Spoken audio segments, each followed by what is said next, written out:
I'd like to show the difference between azimuth and bearing, and I will do azimuth first. So let's suppose that you want to get from this point right here, which is, we'll say it's point A, and you want to get over to this point right here, which is point B, and we want to give bearing and azimuth. So the first thing you do is draw an axis through your point of origin, and then you draw a ray to your wherever you want to go, and you measure an angle. Let's suppose I measure this angle right here, and I find that it is, I don't know, 20 degrees. Now I didn't actually measure it, I'm just approximating. To get azimuth, what you do is you head from your point of origin north, and then you swing around to the right until you get to your destination.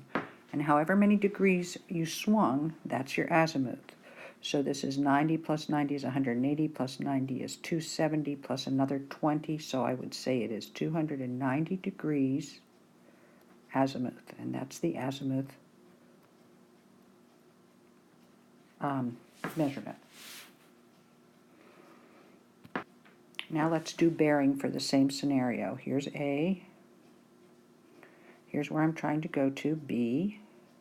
For bearing, I still start with the positive and negative x and y axes, and I still have to measure that angle. Again, let's say it's 20 degrees.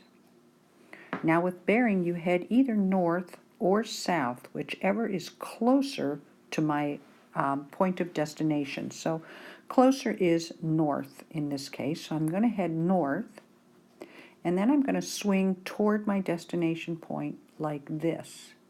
And however many degrees I go through, that's my bearing measurement.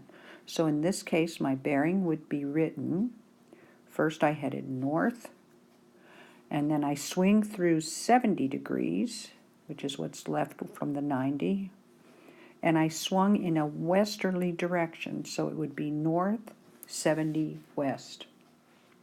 Let's do one more with bearing. Let's take a point right here, and here's my original point that I'm trying to go from. So I measure and I get maybe, I don't know, 30 degrees here. So is this point closer to the north or the south? And it's closer to the south, so this time I would head south, and then I would head west toward that point. And the degrees would be 60 degrees to make up the 90, and it's in a westerly direction, so that would be my bearing. In bearing, you can never have an angle right here more than 90 degrees. It will never be more than 90.